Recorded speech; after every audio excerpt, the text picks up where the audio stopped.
ጥያቄያችሁ ይመለሳል። አይዟችሁ ምእመናን። ዛሬ ሀገራችን አልጋ ላይ ነው ያለችው። ደጅ እየጠናች ነው። እንባ ይፈሳል።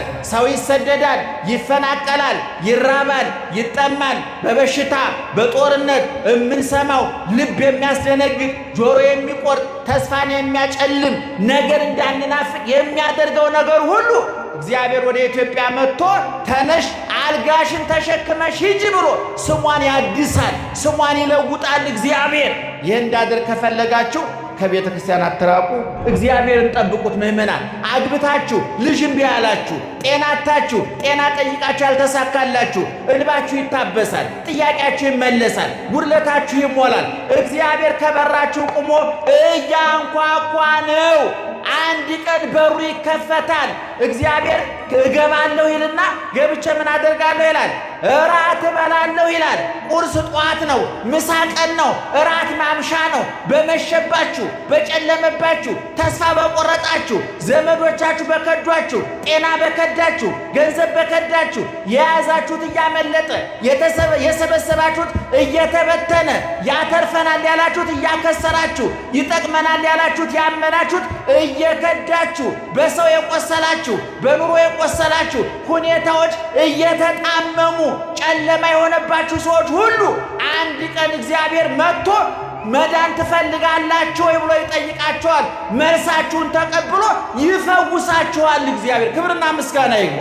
ይሄን ማመን አለባችሁ ምእመናን። ይሄ ሰውዬ በስንት ዓመቱ ተፈወሰ ብያችኋለሁ? በ38 ዓመቱ። ከዛ በኋላ ምኑን ተሸክሞ ሄደ? አልጋውን ተሸክሞ ሄደ። የተሸከሟችሁን ትሸከሟቸዋላችሁ።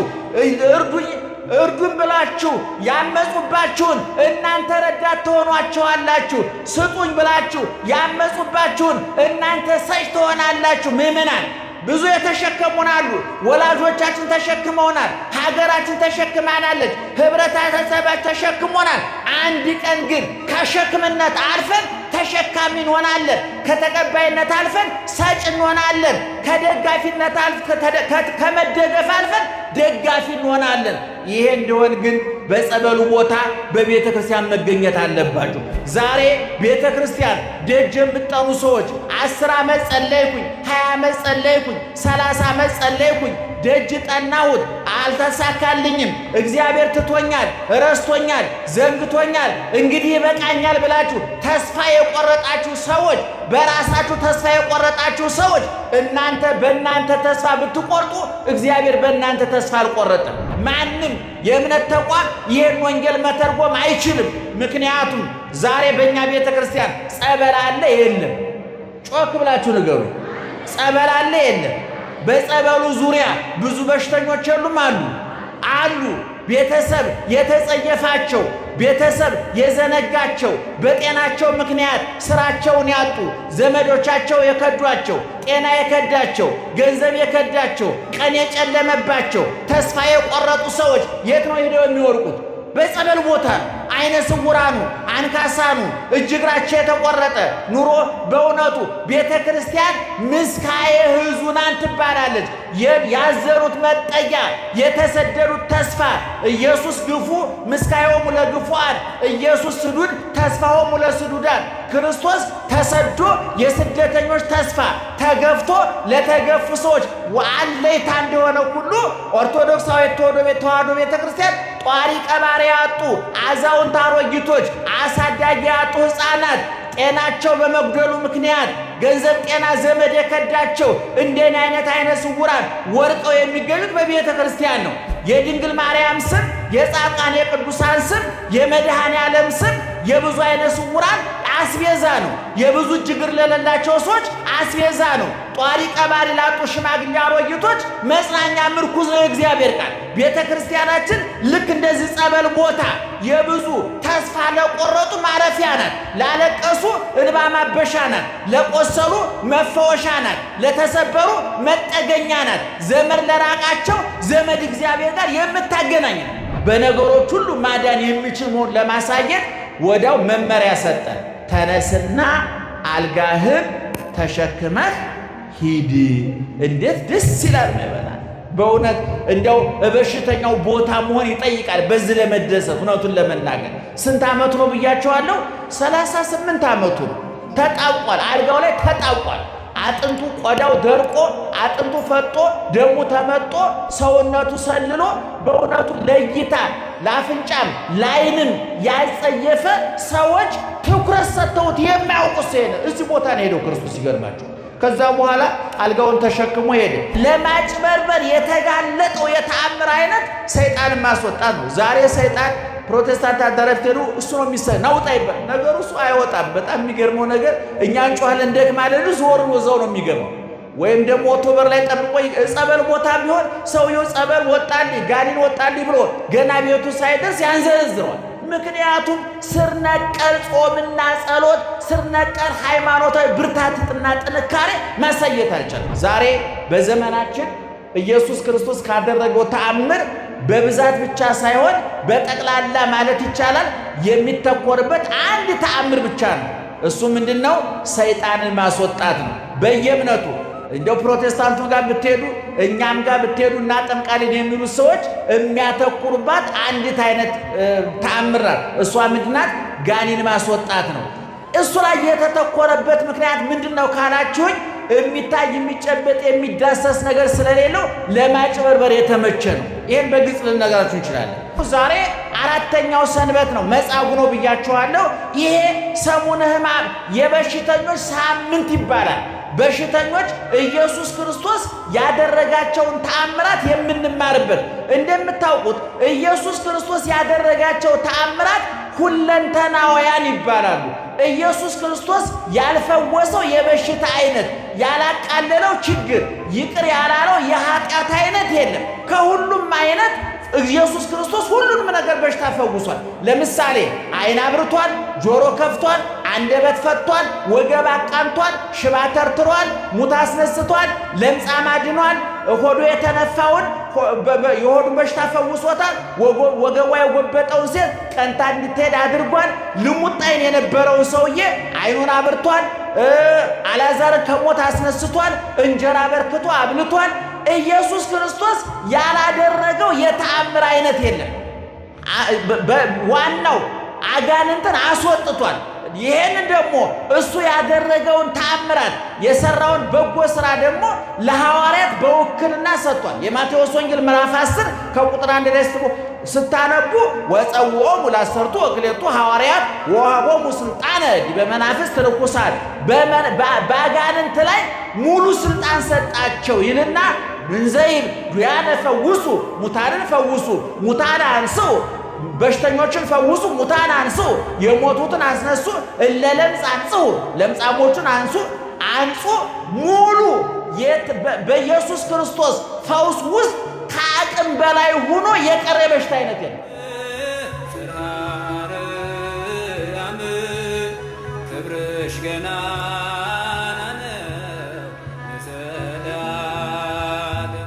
ዛሬ አራተኛው ሰንበት ነው፣ መጻጉዕ ነው ብያችኋለሁ። ይሄ ሰሙነ ሕማም የበሽተኞች ሳምንት ይባላል። በሽተኞች ኢየሱስ ክርስቶስ ያደረጋቸውን ተአምራት የምንማርበት። እንደምታውቁት ኢየሱስ ክርስቶስ ያደረጋቸው ተአምራት ሁለንተናውያን ይባላሉ። ኢየሱስ ክርስቶስ ያልፈወሰው የበሽታ አይነት፣ ያላቃለለው ችግር፣ ይቅር ያላለው የኃጢአት አይነት የለም። ከሁሉም አይነት ኢየሱስ ክርስቶስ ሁሉንም ነገር በሽታ ፈውሷል። ለምሳሌ ዓይን አብርቷል፣ ጆሮ ከፍቷል፣ አንደበት ፈቷል፣ ወገብ አቃንቷል፣ ሽባ ተርትሯል፣ ሙት አስነስቷል፣ ለምጻም አድኗል፣ ሆዱ የተነፋውን የሆዱን በሽታ ፈውሶታል፣ ወገቧ የጎበጠውን ሴት ቀንታ እንድትሄድ አድርጓል፣ ልሙጥ ዓይን የነበረውን ሰውዬ ዓይኑን አብርቷል፣ አልዓዛርን ከሞት አስነስቷል፣ እንጀራ በርክቶ አብልቷል። ኢየሱስ ክርስቶስ ያላደረገው የተአምር አይነት የለም። ዋናው አጋንንትን አስወጥቷል። ይሄንን ደግሞ እሱ ያደረገውን ተአምራት የሰራውን በጎ ሥራ ደግሞ ለሐዋርያት በውክልና ሰጥቷል። የማቴዎስ ወንጌል ምዕራፍ 10 ከቁጥር 1 ላይ ስታነቡ ወጸውዖሙ ለአሰርቱ ወክልኤቱ ሐዋርያት ወወሀቦሙ ሥልጣነ ዲበ መናፍስት ርኩሳን በአጋንንት ላይ ሙሉ ሥልጣን ሰጣቸው ይልና እንዘይብ ዱያነ ፈውሱ ሙታንን ፈውሱ ሙታን አንሥኡ በሽተኞችን ፈውሱ፣ ሙታን አንሱ፣ የሞቱትን አስነሱ፣ ለለምጽ አንጹ፣ ለምጻሞቹን አንጹ ሙሉ በኢየሱስ ክርስቶስ ፈውስ ውስጥ ከአቅም በላይ ሆኖ የቀረ በሽታ አይነት የለም። እንደምታውቁ ዛሬ በሕክምና ደረጃ በጤና ጣቢያ የምንፈወሰው አለ፣ በትልቅ ሆስፒታሎች የምንፈወሰው አለ። ጤና ጣቢያዎቹ ከአቅማቸው በላይ ሲሆን ወደ ትልልቅ ሆስፒታሎች ሪፈር ይጽፉልናል። ትልልቆቹ ሆስፒታሎች ደግሞ ካልቻሉ ውጭ ሀገር ሄዶ ይታከም ብለው ሪፈር ይጽፉልናል። ውጭ ሀገር ሄደን ደግሞ መፈወስ ካልቻል ሪፈር የለውም፣ መሞት ከሆነ መሞት ነው። እግዚአብሔር ግን ኢየሱስ ክርስቶስ ግን ከሱ ስልጣን በላይ ከሱ ችሎታ በላይ የሆነ የበሽታ አይነት አልመጣም። ይሄን ስልጣን ለሐዋርያትም ሰጥቷቸዋል፣ ሐዋርያትም አድርገውታል። ዛሬ በዘመናችን ኢየሱስ ክርስቶስ ካደረገው ተአምር በብዛት ብቻ ሳይሆን በጠቅላላ ማለት ይቻላል የሚተኮርበት አንድ ተአምር ብቻ ነው። እሱ ምንድነው? ሰይጣንን ማስወጣት ነው። በየእምነቱ እንደው ፕሮቴስታንቱ ጋር ብትሄዱ እኛም ጋር ብትሄዱ እናጠምቃለን የሚሉ ሰዎች የሚያተኩሩባት አንዲት አይነት ተአምር ናት። እሷ ምንድናት? ጋኔን ማስወጣት ነው። እሱ ላይ የተተኮረበት ምክንያት ምንድነው ካላችሁኝ፣ የሚታይ የሚጨበጥ የሚዳሰስ ነገር ስለሌለው ለማጭበርበር የተመቸ ነው። ይሄን በግልጽ ልነግራችሁ እንችላለን። ለምሳሌ የፈረሰ የበሰበሰ የ4 ቀን ሬሳ ያስነሳ ሰው እስካሁን የለም። የተቆረጠ እጅ የቀጠለ የለም። በለምጽ የነደደ ሰውነት የፈወሰ የለም። የፈሰሰን ዓይን የደነቆረን ጆሮ የከፈተ የለም። የታሰረን አንደበት የፈታ በብዛት የለም። በጸበል ቦታ ብዙ ተአምራት ይደረጋል። ይህን እየካድን አይደለም። ነገር ግን ለማጭበርበር የተጋለጠው የተአምር አይነት ሰይጣንን ማስወጣት ነው። ዛሬ ሰይጣን ፕሮቴስታንት አዳራፍተሩ እሱ ነው የሚሰራ ናውጣ ይባል ነገሩ እሱ አይወጣም። በጣም የሚገርመው ነገር እኛ እንጮሃለን እንደክማለን፣ ዞር ወዛው ነው የሚገባው። ወይም ደግሞ ኦክቶበር ላይ ጠብቆ ጸበል ቦታ ቢሆን ሰውየው ጸበል ወጣልኝ ጋኔን ወጣልኝ ብሎ ገና ቤቱ ሳይደርስ ያንዘረዝረዋል። ምክንያቱም ስር ነቀል ጾምና ጸሎት፣ ስር ነቀል ሃይማኖታዊ ብርታትና ጥንካሬ ማሳየት አልቻለም። ዙሮ ኢየሱስ ክርስቶስ ዛሬ የፈወሰው በሽተኛ የሚያስደንቅ በሽተኛ ነው። በዚህ በዮሐንስ ወንጌል ምዕራፍ 5 ከቁጥር 1 ላይ ስትመለከቱ ምንድነው የሚለው? ወእምድኅረ ዝኮነ በበዓሎሙ ለአይሁድ አርገ እግዚእ ኢየሱስ ኢየሩሳሌም። ከዚህ በኋላ የአይሁድ በዓል ነበረ ይላል። ቀኑ ምንድነው?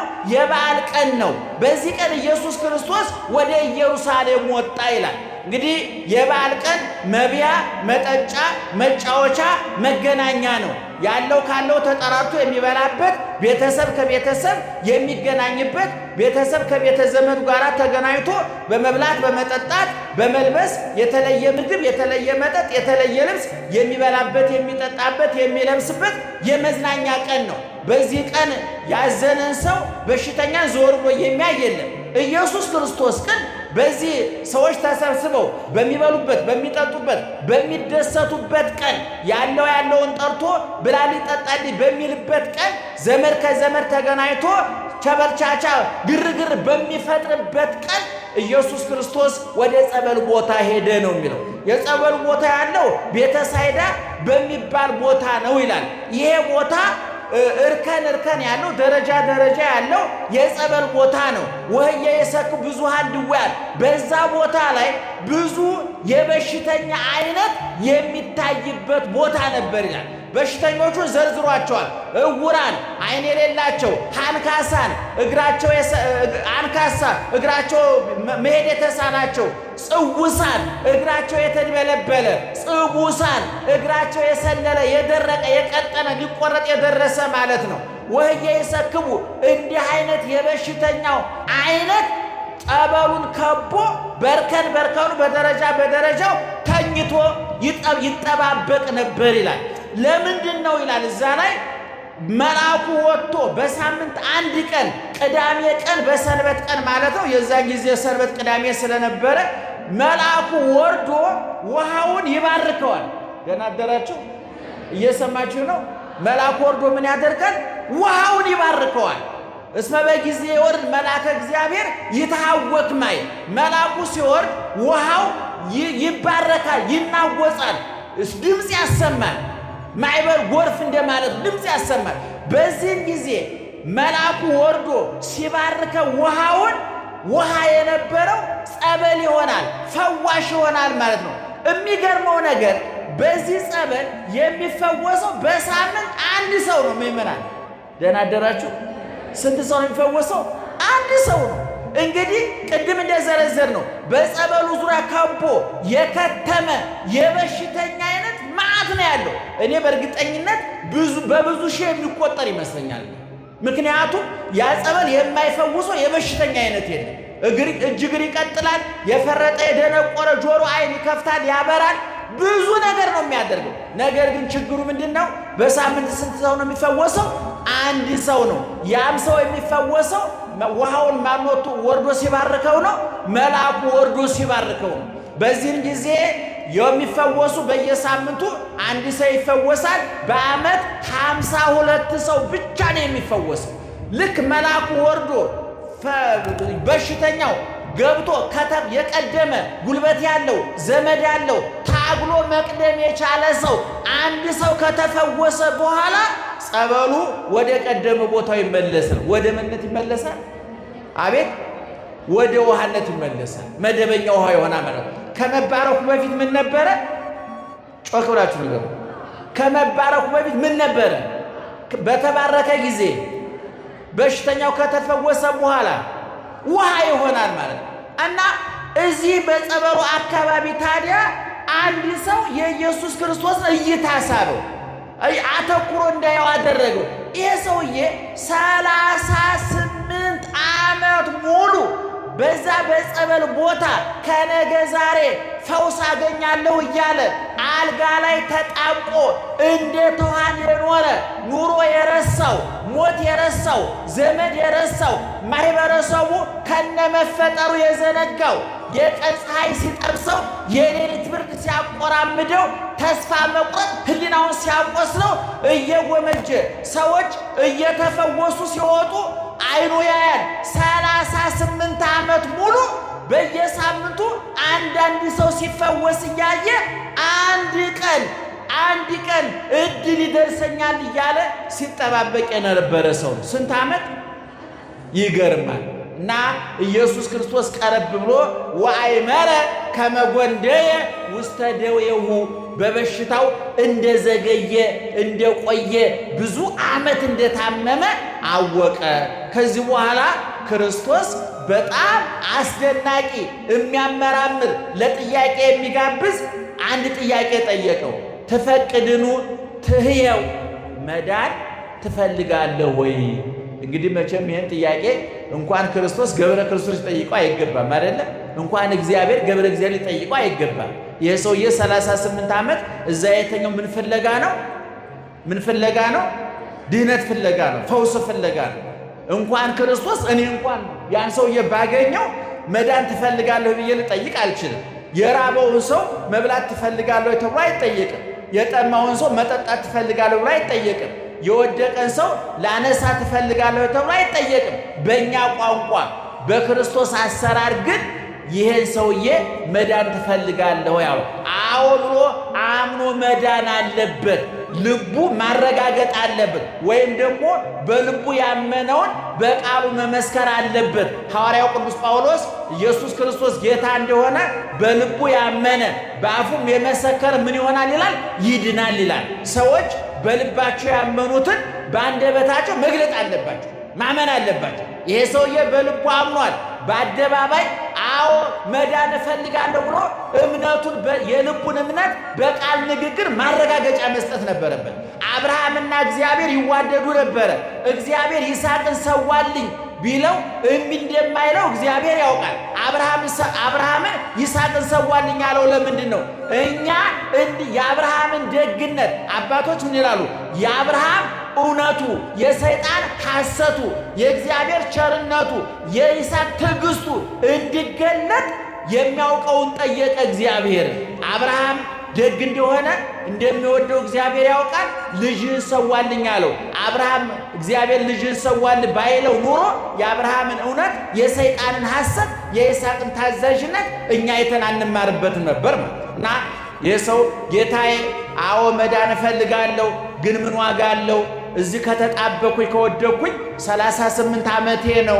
እኔ ሲሄድ ጉልበት ያለው ዘመድ ያለው ይቀድመኛል። ይሄው እንዲሁ 38 ዓመት ሙሉ እያየው ደጅ እየጠናሁ እኖራለሁ። የሚገርማችሁ ክርስቶስ ይህን በሽተኛ ሊፈውሰው ሲመጣ 31 ዓመቱ ነው ዕድሜው ክርስቶስ። ይህ ሰውዬ ክርስቶስ ሲወለድ በቤተልሔም መላእክት ሲዘምሩ፣ ኖሎት እረኞች ሲዘምሩ፣ ሰብአ ሰገል እጅ መንሻ ይዘው ሲመጡ ይህ ሰውዬ በሽታ ላይ ነበር ማለት ነው። 38 ዓመት ሲሰቃኝ ነበር ማለት ነው። እና ሰው የለኝም አለው። እንግዲህ ሰውየው ሊቃውንት እንደሚነግሩን ሰው የለኝም ያለው ክርስቶስ የ31 የ32 ዓመት ወጣት ነው፣ ጠንካራ ነው። እንዲያው ነገ የዛሬው እንኳን አልፎኛል፣ ለሚቀጥለው ሳምንት ቀጠሮ ይዞ ተጋፍቶ ጸበል ውስጥ ይወረውረኛል ብሎ ጉልበቱን ተማምኖ ነው። ወይም ደግሞ ብዙ ሰው ይከተለው ስለነበረ እስኪ አንተ ሳምንት ናና ይህን ሰውዬ ወደ ጸበሉ ጣለው እባክህ፣ ክብር ትከብራለህ፣ ትጸድቃለህ ይልልኛል ብሎ ነበር የጠበቀው ይላል። ነገር ግን ክርስቶስ አዲስ ነገር አደረገ። ሁለተኛ አማራጭ በነገሮች ሁሉ ማዳን የሚችል መሆኑን ለማሳየት ወዲያው መመሪያ ሰጠን። ተነስና አልጋህን ተሸክመህ ሂድ። እንዴት ደስ ይላል ምዕመናን! በእውነት እንዲያው በሽተኛው ቦታ መሆን ይጠይቃል በዚህ ለመደሰት። እውነቱን ለመናገር ስንት ዓመቱ ነው ብያቸዋለሁ? 38 ዓመቱ ነው። ተጣቋል፣ አልጋው ላይ ተጣቋል። አጥንቱ ቆዳው ደርቆ አጥንቱ ፈጦ ደሙ ተመጦ ሰውነቱ ሰልሎ በእውነቱ ለእይታ ለአፍንጫም ለዓይንም ያልጸየፈ ሰዎች ትኩረት ሰጥተውት የማያውቁ ሰው እዚህ ቦታ ነው ሄደው ክርስቶስ ይገርማቸው። ከዛ በኋላ አልጋውን ተሸክሞ ሄደ። ይገርማቸዋል። በሽተኞች ለምሳሌ እናንተ ኦፕራሲዮን ተደርጋችሁ ሐኪም ቤት ወደ ኦፕራሲዮን እንደተደረጋችሁ በቃ ተነስና ልብስን ለብሰው ወደ ቤት ትባላላችሁ አንባልም አይደለም። ምግቡ ይመረጣል። እንደው ለጊዜው ፈሳሽ ነገር ስጡት፣ ታገሱት ቁሱ እስከሚድን ድረስ። እንደው በየመድኃኒት ቤቱ እንኳን የባህል መድኃኒት የሚያደርጉ ሰዎች እንኳን ይህን ብላ፣ ይህን ጠጣ፣ ይህን አትስራ፣ ይህን ስራ፣ ጣጣው ብዙ ነው። የክርስቶስ ፈውስ ግን የሚገርማችሁ 38 ዓመት ሙሉ ደክሞ የነበረውን ሰውዬ ተነስና ሂድ ብቻ እኮ አይደለም፣ ተነስና ምንን ተሸከማለሁ። ሸክም የነበረው ሰውዬ ተሸካሚ ሆነ። 38 ዓመት የተሸከማትን አልጋ መልሶ እሱ ምን አደረጋል? ተሸከማል። ፍጹም ድህነት ማግኘቱን መዳኑን ለማረጋገጥ አልጋውን ተሸክሞ ሄደ። መምህር ኤስድሮስ የሚባሉ የዛሬ 500 እና 600 ዓመት የነበሩ የመተርጉመ መጻሕፍት ሊቅ ደግሞ ምን ብለዋል? እንደውም ይህች ይተኛባት የነበረች አልጋ የብረት ናት። የብረቱን አልጋ ነው አንከባክቦ ብድግ አድርጎ እየሮጠ ሄዶ የሰውዬ እኔ እውነቱን ለመናገር እየሮጠ ከዛ ቦታ የጠፋው ይመስለኛል። ምክንያት ሰልችቶታል፣ እጅ ብሎታል፣ አንገሽግሾታል። እኔ ወደዛ ቦታ ዞር ብሎ የመጣው ያየው ሁሉ አይመስለኝም። ምክንያቱም አላመነ። ከዛ በኋላ በቦታ የነበሩ ሰዎች ሕግና ክብራን ሰንበት ስለነበረ ዛሬ ቅዳሜ ነው እንዴት አልጋን ተሸክመ ትሄዳለህ ብለው እጅግ የህሊናቸው ዝቅጠት፣ የአእምሯቸው ውድቀት፣ የክፋታቸው ርቀት የሚያሳይ ንግግር ተናገሩ። በሰንበት ቀን ለምን አልጋን ተሸክመ ትሄዳለህ አሉት። ማን ይህን ያደረገው አሉት። እኔ ያዳነኝ ሰውዬ ነው አልጋን ተሸክመ ሂድ ያለኝ፣ እኔ አላውቅም አለ። ክፉ ሰው ውለታውን የረሳ የዘነጋ መጥፎ ታውቀዋለህ አሉት። ባያውቀዋለሁ ብሎ ክርስቶስን ጠቁሞ ያዳነኛ ነው ብሎ ለጠላቶቹ ክርስቶስን ጠቁሞ ሊያስይዘው ፈለገ። ክርስቶስ በቤተ መቅደስ አገኘውና አንተ አሁን ድነሃል፣ አሁን ተፈውሰሃል፣ ወምዝ ዳግመ ይተአብስ፣ ሁለተኛ ኃጢአት እንዳትሰራ ከዚህ የከፋ በሽታ ያገኛል ብሎ አስጠነቀቀው። የሰውዬ ክርስቶስ ሲሰቀል አይሁድ ሲከሱት በሰንበት ቀን ሰንበትን ሽሮ የፈወሰኝ ይሄ ነው ብሎ ክርስቶስን በጥፊ ማታለው ሲል እጁ ደርቆ ሰሎ ቀረ ይላሉ ሊቃውንቱ። እና ባጭሩ ምዕመናን ከዚህ ምንድነው የምንማረው የሚለውን ጠቅለል አድርጌ በ5 ደቂቃ ላጠቃል። አንደኛ ክርስቶስ ወደዚህ ቦታ የሄደው በበዓል ቀን ነው፣ በደስታ ቀን ነው። ዛሬ እኛ የምናከብረው በዓል ምን አይነት በዓል ነው? ትንሣኤ ሲመጣ፣ ልደት ሲመጣ፣ እንዲያው ወርሃውያን ዓመታውያን የጻድቃን የሰማዕታት የመላእክትን በዓል የእመቤታችን በዓል ሲመጣ ምንድነው የምናደርገው? በዓላችን የእግዚአብሔር በዓል ነው፣ የኛ በዓል ነው። እግዚአብሔር የሚከብርበት ነው፣ እኛ የምንከብርበት ነው የሚለው ማየት ያስፈልጋል። በዚህ የደስታ ቀን፣ በዚህ የበዓል ቀን ሰዎች ለመብላት ለመጠጣት በሚጠራሩበት ወቅት ክርስቶስ የት ሄደ?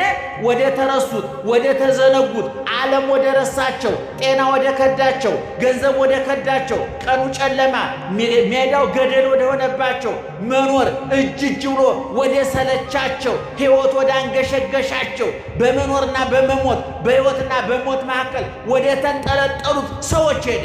ቅድም እንደነገርኳችሁ ይሄ ቦታ ተስፋ የቆረጡ ሰዎች ቦታ ነው። ይሄ ቦታ ኑሮ የሰለቻቸው ቦታ ነው። ይሄ ቦታ ሰውን የረሱ ሰውም የዘነጋቸው ሰዎች የተከማቹበት ቦታ ነው።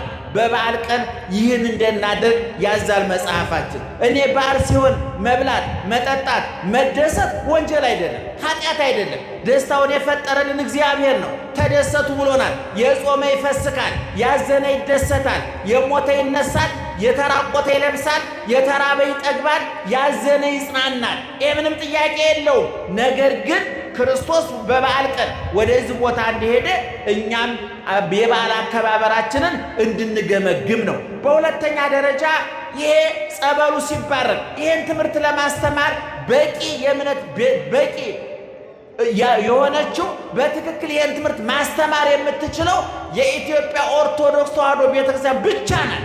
ማንም የእምነት ተቋም ይህን ወንጌል መተርጎም አይችልም። ምክንያቱም ዛሬ በእኛ ቤተክርስቲያን ጸበል አለ የለም? ጮክ ብላችሁ ንገሩ። ጸበል አለ የለም? በጸበሉ ዙሪያ ብዙ በሽተኞች የሉም? አሉ።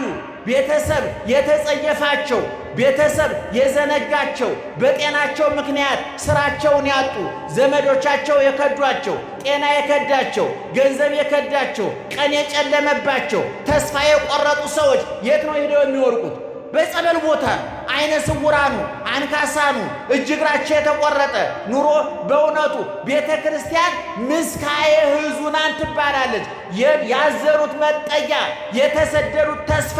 ኢየሱስ ግፉ ምስካዮሙ ለግፉዓን፣ ኢየሱስ ስዱድ ተስፋሆሙ ለስዱዳን። ክርስቶስ ተሰዶ የስደተኞች ተስፋ፣ ተገፍቶ ለተገፉ ሰዎች አለኝታ እንደሆነ ሁሉ ኦርቶዶክሳዊ ተዋሕዶ ቤተ ክርስቲያን ጧሪ ቀባሪ ያጡ አዛውንት አሮጊቶች፣ አሳዳጊ ያጡ ሕፃናት ጤናቸው በመጉደሉ ምክንያት ገንዘብ፣ ጤና፣ ዘመድ የከዳቸው እንደኔ አይነ ስውራን ወርቀው የሚገኙት በቤተ ክርስቲያን ነው።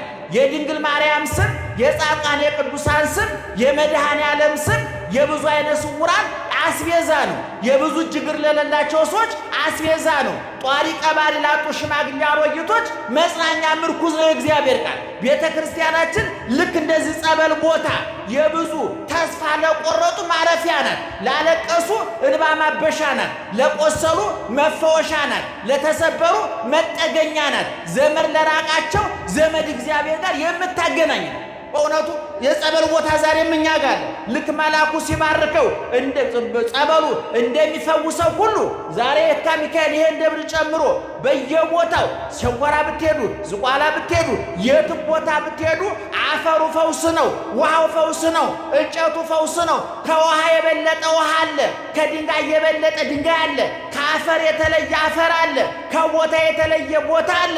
ኦርቶዶክሳዊ ተዋሕዶ ቤተክርስቲያን ይህንን ታሟላለችና የመተርጎም የማመስጠር የመተንተን መብትና ስልጣን አለ እና በዛ በጸበሉ ቦታ ያ ሰውዬ ስንት ዓመት ተቀመጠ ብያቸዋለሁ? አቤት 38 ዓመት።